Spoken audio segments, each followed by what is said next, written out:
Welcome,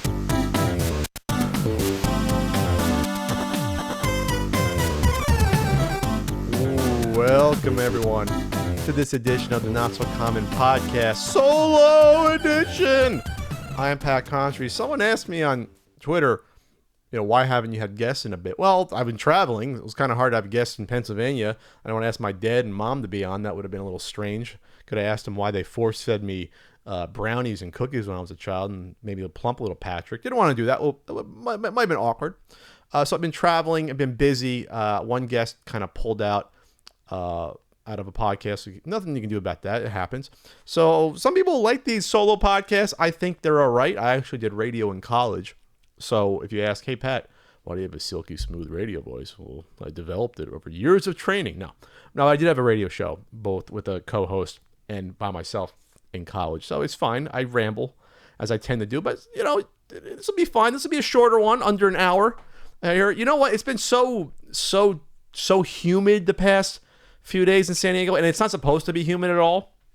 I'm not going to go climate change. I know people freak out thinking that's impossible, that we're affecting anything on the planet, throwing fucking tons of noxic shit into the atmosphere and into the water and everywhere else. Yeah, we're having a little bit of effect, just a little bit. But it's been hotter than usual here, and this is San Diego, so it's the best weather. So I've actually, had the fan going, and it's icky. It's icky right now. But Castle Country's coming along. I got someone asked me if I had the moat done. The moat's not finished at Castle Country. The dragon's being imported from Indiana, so that's going to come along, and I'll probably feed them some kibbles and bits and keep them happy. But no, I am redoing the backyard, and that's been a fun ride, trying to deal with 3 or 4 different companies to get an honest quote. And it's interesting. You can tell how important your business is by how a vendor will behave towards you. So I'm getting like paver stones put down. I'm trying to do a barbecue grill out back in a fire pit. And it's interesting how some will speak to you like they kind of hedge their bets whether or not you know what you're talking about. Thankfully, I've someone helped me out, someone who's like a master carpenter who's doing other work, so he kind of knows the general in and outs of constructing other things. So I'm not totally in the dark. But if I didn't have him, I'd be in trouble. It'd be almost as bad as me, going to an auto mechanic and you don't know how a car works usually. You kind of know what happens here and there, but who knows what a carburetor really is and they even exist anymore. So you have to rely on the honesty of the whoever is doing the work for you, and that they're not trying to take you for a ride. But out of the 3 vendors I've gone to, 2 have been pretty straightforward. One has been kind of dishonest and kind of condescending. I won't get into the details, but I'm just looking at different bids, and something didn't line up here. One of the numbers just didn't match. I think they were maybe attempting to overcharge a little bit, and by a little bit that can be thousands of dollars. And I called them out on it, and just not nice. But said, this is interesting. You have this square footage here, but you're not taking into account like the fire pit, which means there'll be less square footage there for the pavers and all that. And I sort of got sort of mocked for doing that, and that's interesting. So I think what happens in these situations is all these salespeople, they go to people that either have enough money that they don't care if they're getting fleeced a little bit, or they don't expect people to have either the wherewithal or intelligence or research knowledge to actually look on a bid or ask questions. They're not used to that. So when it happened with me in this case of this one vendor, they got taken aback because it probably doesn't happen too often. So there are reputable businesses out there, of course, that will not try to take advantage of a customer, but there absolutely are ones that are. And it's very discouraging. It's very discouraging because if you're going to take advantage of someone for, doing someone's backyard, what else are you willing to take advantage of? And that scales up for big businesses. It scales up for governments and everything else, is that people are more likely than not, I hate to say in some scenarios, to take advantage of you if they think you're not paying attention to the details or realizing that it's even a possibility. There are some people out there that naturally think that either people are bad or people are good. And it's probably too dangerous to swing one way or the other. But when it comes to business and watching out for yourself, you have to assume that people are taking advantage of you, because then you can watch your ass. This isn't like, a friend borrowing $10 from you. This is stuff that could be tens of thousands of dollars or thousands of dollars if you're buying a new car or getting your car fixed or having an addition put on your house. You have to do your research. You have to, trust but verify that you aren't being taken for a ride. And I don't know, home ownership is rough. It's rougher than condo ownership because when you own a condo, you don't have to worry about anything on the exterior at all. It's just the interior. And then for the exterior, you have your HOA board, your homeowners association will take care of that. Home ownership, owning a house is a whole other ball of wax. I've seen Gerard, our friend of the show, Gerard Khalil, completionist, tweet out some problems he's had after moving in. I think he tweeted out something about something with the sewage line was bad and it was flooding the street and other stuff. It's just, it's rough. It can be intimidating, especially if you live in a high dollar area in terms of cost of living like San Diego or Southern California, where the housing costs are triple, sometimes even more, other parts of the U.S. So you really have to watch out for these things. But the backyard will be done. I'll have Ian out and Frank will come out and Rob, who's been working on the house, and we'll barbecue some steaks and burgers, and I can finally relax. a little bit. But it seems that 2018 is a transition year. It's been a weird year to a lot of people for different reasons. But for me, it's been sort of a year where I can honestly say the first 6 months were sort of the tail end of 2017 business. Moving into the house, 10th anniversary of the YouTube channel, trying to get this room that I'm currently in finally set up to look so you can walk so Ian doesn't trip over a box of Sega Saturn games, which almost happened once. And I feel that things are more clear now in my head, a little bit clearer. Not that they're ever totally clear, but things are starting to sort of come together with this podcast, I believe, the CU podcast, the getting other things together, a certain Super Nintendo guidebooks getting written. So I'm in a better place mentally than what I was even probably 3 months ago or definitely 4 months ago. Before April, I don't remember what happened between January and March. I don't remember. It's all a blur. I'm sure me and Ian had great conversations about Scumbag Sellers of the Week and other things, but it's a blur to me what's going on. But thanks for sticking around. That's what I'm going to say right there. Absolutely. World Cup's been going on. And you know what? I've done my due diligence this year to watch World Cup games. And this is the first time I can remember. It could be my lifetime just about that the U.S. has not been in it. And the U.S. has always been like a mediocre to barely above average team. We don't pay attention to the sport. That's what has always been sort of the reason why the U.S. is seen as a joke.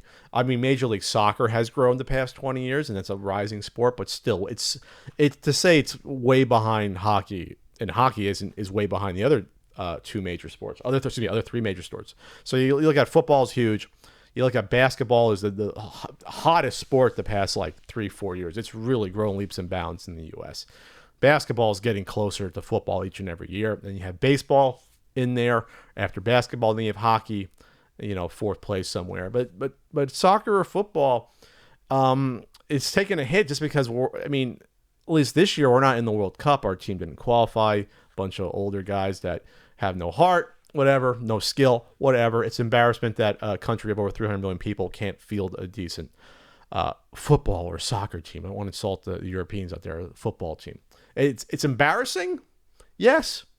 But at least in 2024, 2026, we are guaranteed a bye into the tournament because we're hosting it in the Americas. So that'll be good. I'll probably be around and I'll watch some games live. But I've been watching the games, and the scoring's been better than past years. I mean, the joke's always been, great, a 0-0 tie or 1-0 or 1-1 draws. And there have been some low-scoring games. There's actually been some very exciting games, even with the low scoring going on. Lots of games going to overtimes, and you can wax on and off about whether or not you agree with the penalty kicks were decided after overtime. I still think it's silly.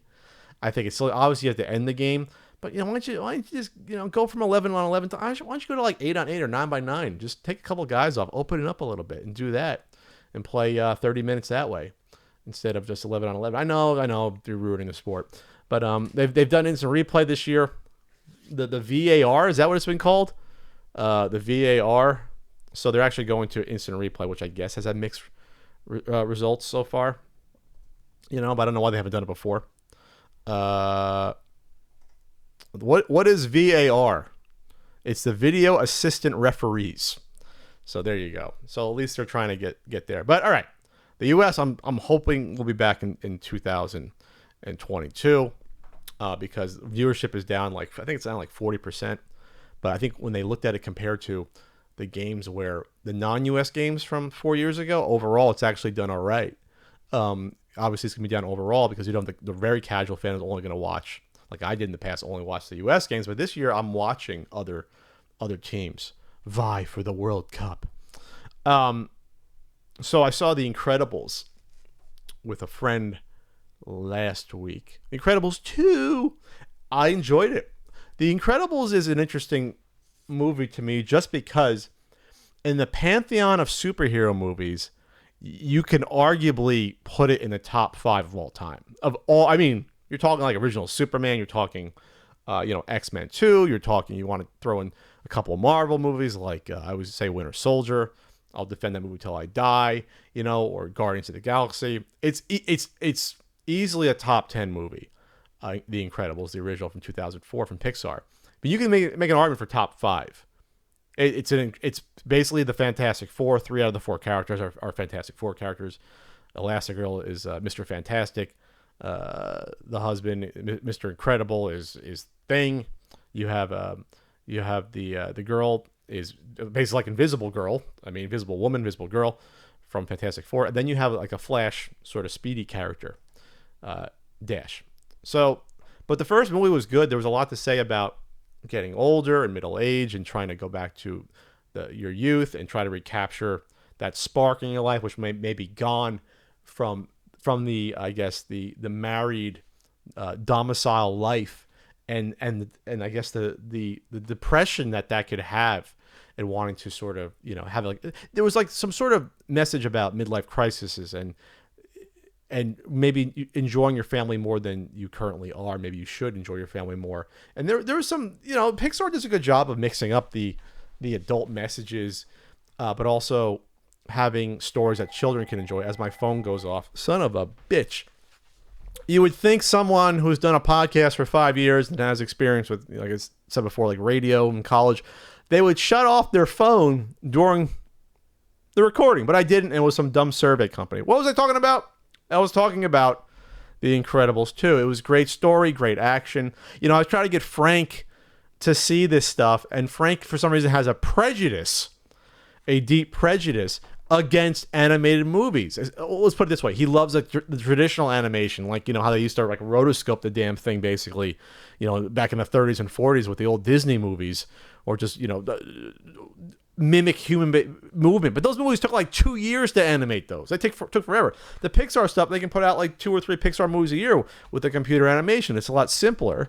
I still think it's beautiful, and you can tell any story you basically want. And so the beginning sequence when they fight off the Mole Man, which was a homage to the Fantastic Four, basically, when it picks up from the end of the first film, that's a Fantastic Four type sequence. It's beautiful to see that. And then you have Frozone doing his Iceman thing there too. It's great. It's fantastic. So I will say about Incredibles 2 that I did see the plot twist coming. It still was entertaining. I don't think it was quite as sharp as the original because the story wasn't as unique. It was a reverse of the first movie. So in the first film, Elastigirl is a stay-at-home mom. She's come out of retirement, and in this one, it's the reverse. Where Elastigirl, she becomes the face of the movement to legalize superheroes, and then Bob, Mr. Incredible, has to stay home and watch the kids, which is very entertaining. But it was just a role reversal. You weren't really breaking the ground that you did with the first film, but it was still very entertaining. There was a lot of nice action sequences. So to me, it fell short of the original, but I still loved it. And it seems like every other freaking week now we have a superhero movie. We're not running out of steam yet, but I have to go see Ant-Man and the Wasp. This will be like the fifth superhero movie this year.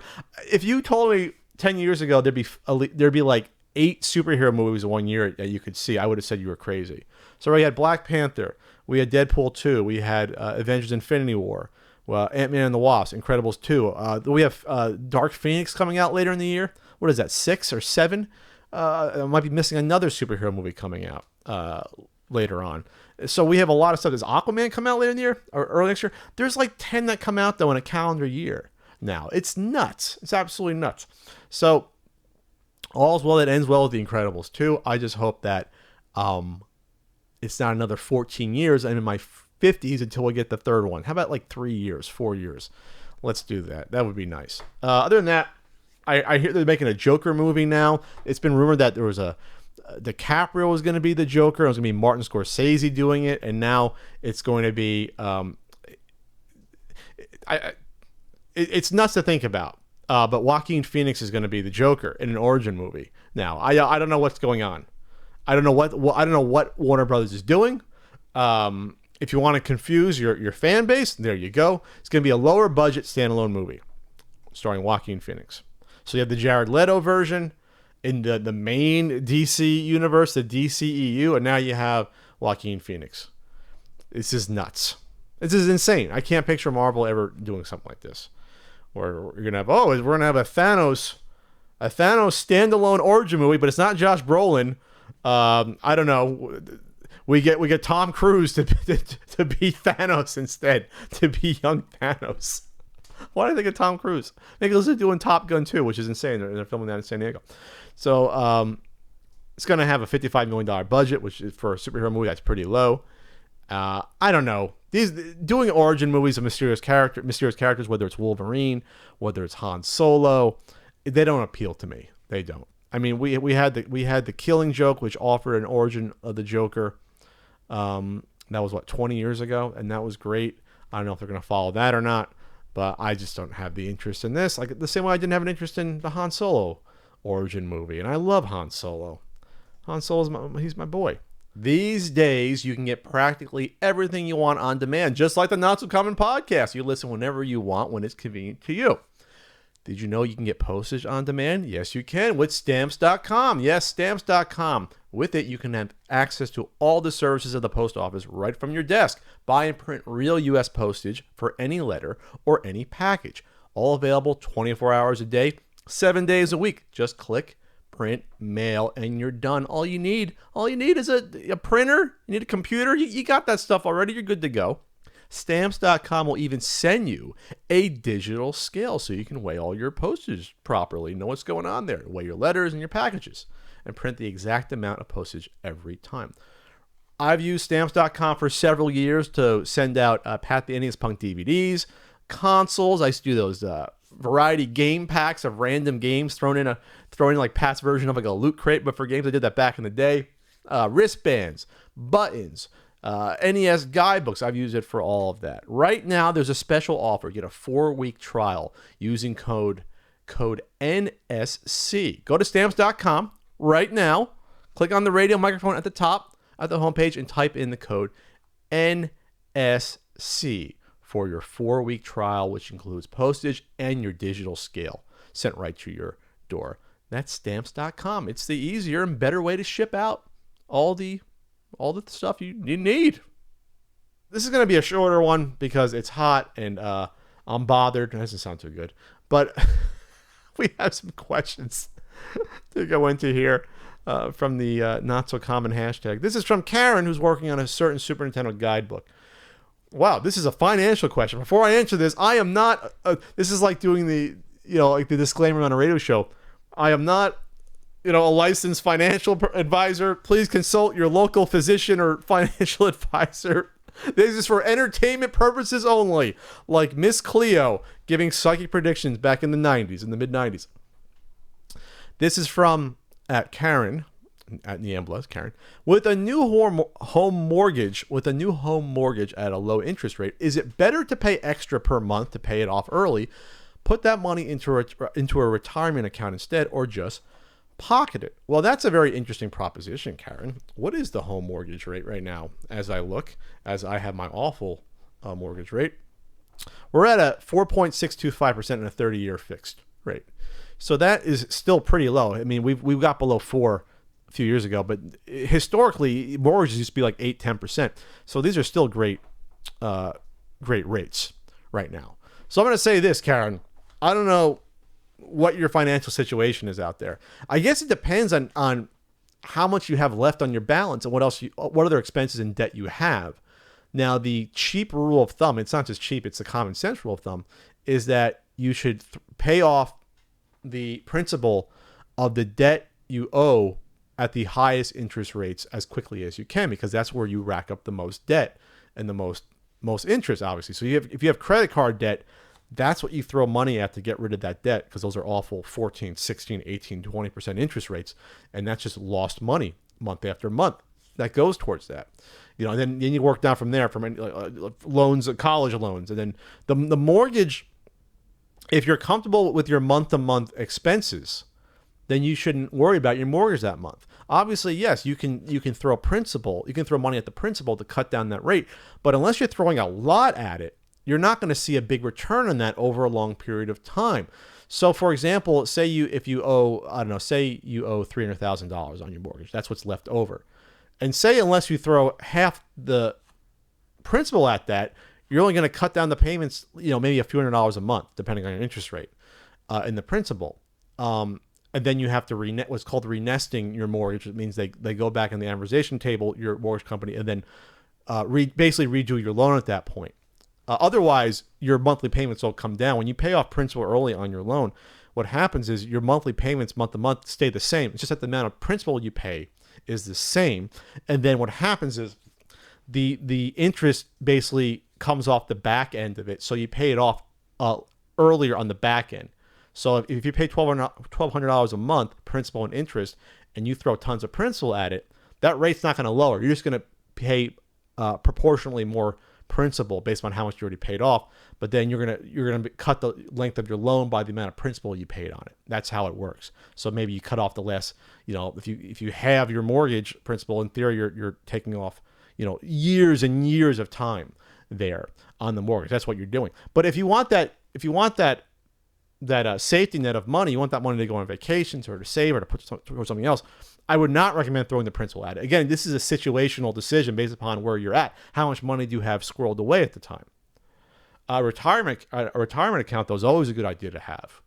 I would recommend anyone out there who does not have a 401k for their job to get an IRA, just because the money you put into an IRA, a retirement account, or a Roth IRA, the money that you put into that, I'm going to confuse this. A Roth IRA, I always confuse an IRA versus a Roth IRA. But I think a regular IRA there's tax deduction on there because the money you put into it, and I think the limit is, let's see, the maximum contribution in IRA for 2018 is $5,500. If you're older than 50, you do $6,500. So what that means is if you put $5,500 into your IRA each year, that comes off your taxable amount. So if you make $100,000 per year, and you're taxed on $100,000, you're only taxed now on $94,500. So in essence, it's tax-free money that gets saved until you retire. So I always recommend to people that you should have a retirement account, no matter what, because it's also money you forget that exists, and that's why it's beautiful. It exists. You forget that it exists. In theory, it goes up when the stock market hits well, and my 401k from my past job went up like 10% this year. Yes, it will do peaks and valleys, but overall, historically, over time, retirement accounts do go up in value.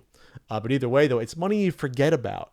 And then once you turn 55 or 60, I got money in the bank. Maybe I have $100,000, maybe I have $80,000, maybe I have $200,000 or $50,000. At least there's money there that you're supposed to use for your retirement, and that's why it's good to have. If you think your retirement account's going to be Sega system games and Nintendo games, that's not really a retirement account. That's the line of reasoning of the Star Trek collector plates retirement account, or the Elvis dolls and statue retirement account. I wonder if that's what's going to happen. It's going to be like Elvis collectibles 20 years from now. So, and Karen asks, should you just pocket it? Well, you could pocket it, I guess. I'd rather put it in an IRA. This is from John Demental. What's a day in the life of Pat Contry? Morning, day, night routine. Wow. I don't have a set routine, but I'll say this. With the intermittent fasting, I don't eat breakfast anymore. So I don't eat until 12 or 1 in the afternoon. I will go to the gym 3 days a week, usually around noon, maybe 11:30. But I answer emails in the morning. I'll do a business call here and there. Business call. Call up someone. If it's every other Tuesday with Ian, I'll be preparing for the CU podcast. Random writing. check the Twitter, posting YouTube videos up, posting the Facebook. I got to get an Instagram. There's a lot of upkeep when you're running social media and you're running YouTube. It's a lot of busy work.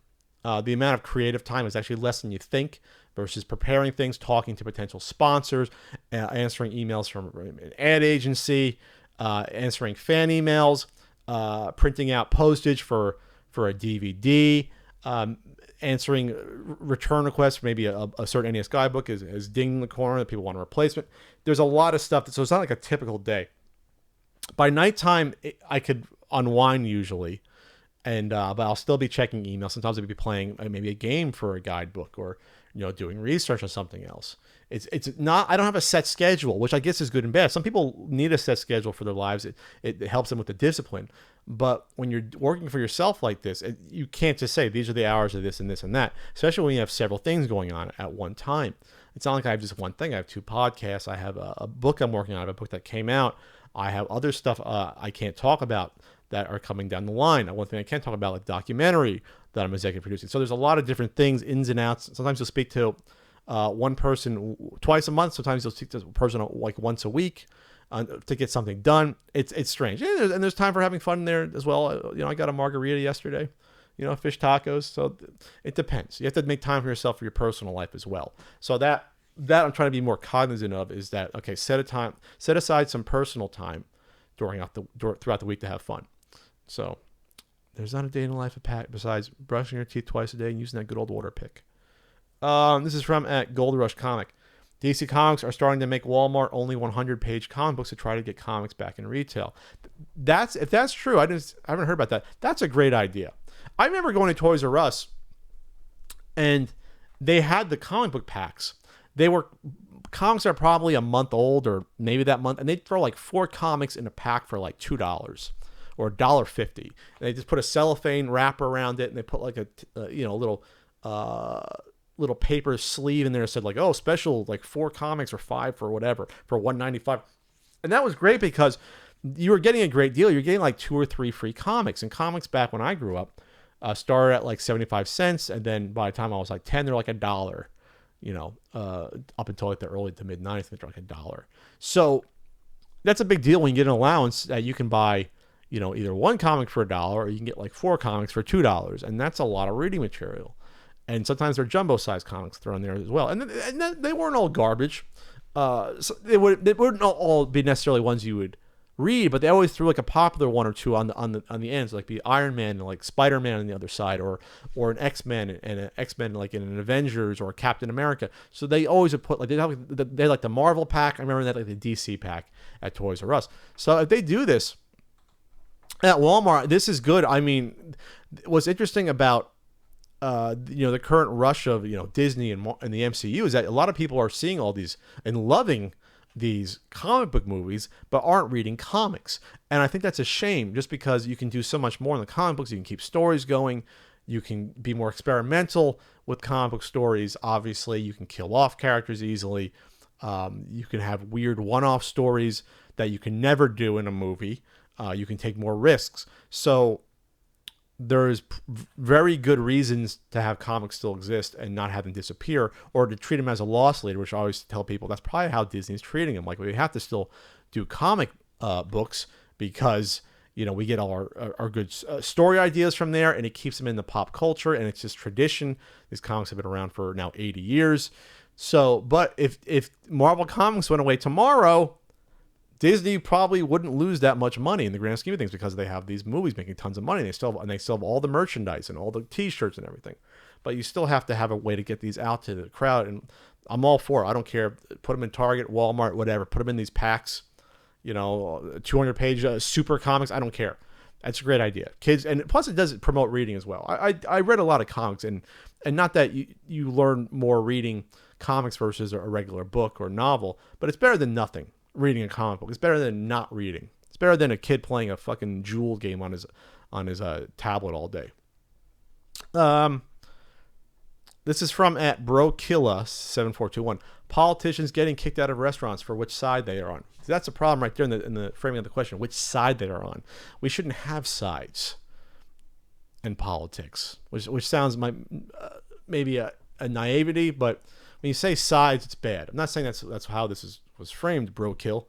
I mean, that's not how you intentioned it, but that just rubs in the wrong way for which side they're on. But people think there's a right and wrong side, and people think that for all these issues that civility is out the window. And not to say that people don't have a right to be pissed about things. People have a right to be pissed about bad policies, be them foreign or domestic. That's absolutely true. And you have the right to voice your displeasure. I would recommend that you do that, though, in local government starting, and then as you vote every November. That's how you vote your displeasure. That's the most effective way to do it. I think refusing to, give someone food at a restaurant or to serve them or yell at someone that comes in, it might make you feel better in the short term. And maybe like someone like Stephen Miller, I heard that he got yelled at for picking up sushi. And Stephen Miller seems like a gigantic douchebag. Absolutely. He seems like a gigantic douchebag. Sure. Senior advisor to Trump. But what you're doing when you're yelling at them is that you're showing that there is this dichotomy of us versus them that may make you feel better, but also emboldens the other side and their supporters. So they'll say, "Oh, listen, these people are out of control. What we're doing is right. It's working. These people are rude. We shouldn't try to negotiate with them or talk to them. See, we are the right side. They are the wrong side because this is how they're acting towards us." So, as good as it might make you feel to yell at someone that you disagree with politically, or to belittle them, in the grand scheme of things, you are acting against your own self-interest, because you are less likely to build any sort of bridge of compromise or negotiation in the long run. And there almost always is wiggle room on policy and on having sort of a constructive governing. Constructive governing. Politics is all about negotiation. It's not a zero-sum game, and everyone thinks of it as that. There's always push and pull, and you almost never, unfortunately, though, in this day and age, want people that are come to the table willing to give up something to get something else they want. It's always all or nothing. We want everything or nothing. There's this purity test in politics. It's ridiculous because it's almost impossible to achieve in reality. And in terms of people's thought processes, almost no one can pass a purity test. And in terms of what you want to pass politically, you almost will never get entirely what you want. Almost never. There's almost any bill that's passed goes through, goes through committees before it even gets to the House floor. Then it goes through the Senate. It gets voted on. It comes back, and they compromise. That's just the nature of politics, because we don't all think alike. There's a spectrum of political ideology and thoughts economically, socially, and when you try to peg someone as the other side and everything, you're reducing everyone to they think all the same way in terms of domestic policy, foreign policy, socially, economically. And that's really, there are some people that do fall in line, and that is dangerous, left or right wing. They say, well, I'm for, if you check off this box, if you're with us, you have to abide by rules 1 through 20 and policies 1 through 30. If not, you're not one of us. That's unfortunately, though, how we're becoming more and more politicized, and people are getting lionized by attacking those that aren't pure. People are feeling like this is a war that we are waging, where there's two sides. My side's correct, your side is wrong, no matter what it is, culturally, economically, and you're not going to get anywhere by doing this. And again, it's not to say they don't deserve it, but throwing water on someone's face because you don't disagree with their politics, what are the odds they're going to want to try to meet you even close to halfway? What if someone is on the fence thinking, okay, I like parts of the idea A and idea B, can we meld them both together? And they see something going on from the supporters of one of the sides, and what if that turns them off, and then that pushes them away? So it's very dangerous when you just throw out civility because of that. And then you have then government doesn't function anymore, and you go through life thinking everyone's out to get you if they don't agree with you. It's just awful to think like that. And then nothing gets done. And unfortunately, with social media, it's gotten worse and worse with echo chambers. And it's easy for us to go in our little tribes and get our spears out, get our shields and sling arrows at others, but nothing fucking gets accomplished. You feel better about yourself until you wake up again and something angers you, and then you yell at someone, and then you go on YouTube and you follow someone's internet show who you agree with 100%, who doesn't challenge you, who's just out there for themselves and for the entertainment factor. And that's what this is becoming. This is becoming an entertainment game, and it's becoming a way to make you feel better. And it's almost becoming like it's sports. It's fucking sports. You know, it's are you with Team A or Team B? And that's not how we get things done as society. That doesn't work out, as we're seeing now. Oh, that's kind of depressing. This is from P Rationality. Lexi. Hey, Lexi. Did it take you a while to figure out how to balance your podcast/video game interest with outside things? For instance, have you ever had cause to regret missing an in real life event due to your CU podcast work or vice versa? No. Fortunately, with the podcast, we usually record them during the day, and that's a job. So the job comes first. If I don't do the podcast, sponsors get pissed. They don't pay us. We can't keep the lights on. Ian needs burrito money, so we can't do that. I mean, that's a job. When you talk about playing video games, though, that to me was always a hobby or interest. So I'm not gonna skip out on a party or going on a date to play a video game. I'm just not. That can't control my life to that point. So I guess since I grew up in an environment where I always had a bunch of different interests, whether it's sports, obviously you went to school, and then you had video games on the side. Video games is a part of my life, but it doesn't dominate the life. And that's the most healthy way to do it, to have a diverse set of interests. That once one hobby takes over your life, it becomes dangerous because your identity gets absorbed by that hobby. And then once it's hard to separate and learn new things, then you feel like you're giving up that other part of your identity. So that's why I can honestly say I've never had video games take over to that extent, at least in adulthood. I'm not going to count college, because college, that's all you did was play video games and download stuff on Napster. All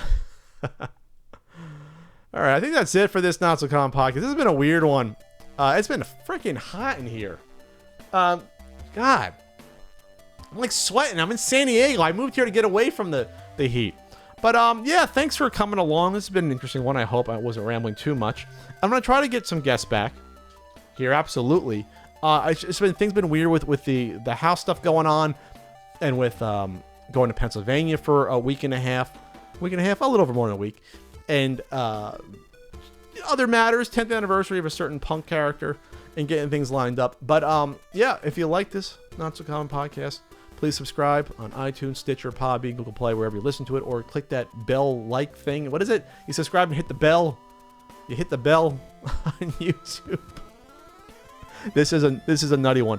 I have a patreon.com/PatContry as well. Ian and I are going to be at Game On Expo in Phoenix, and that's going to be August 10th through 12th. Go to GameOnExpoAZ.com for more information there. And then, yeah, that's what's going on here. So I wish you all well as the dog days of summer rages on here. And we'll see you next week on a CU podcast. And then Comic-Con's coming up right after that. And maybe I'll interview someone at Comic-Con. I kind of miss the days where I just go around the microphone and talk to people like an idiot, and have, what's her name from Back to the Future, sit on my lap in the DeLorean. Jennifer. That was interesting. That was like 7-8 years ago already. James was there. You can vouch for that. All right, that's all for now. I gotta go clean up. I gotta take a shower. I'm all sticky from the San Diego humidity, which never happens. So now I'm like kind of worried about the future of humanity and climate change. So we will see you later. And yeah, thanks for listening to this very disorganized, Not So Common podcast. Take care.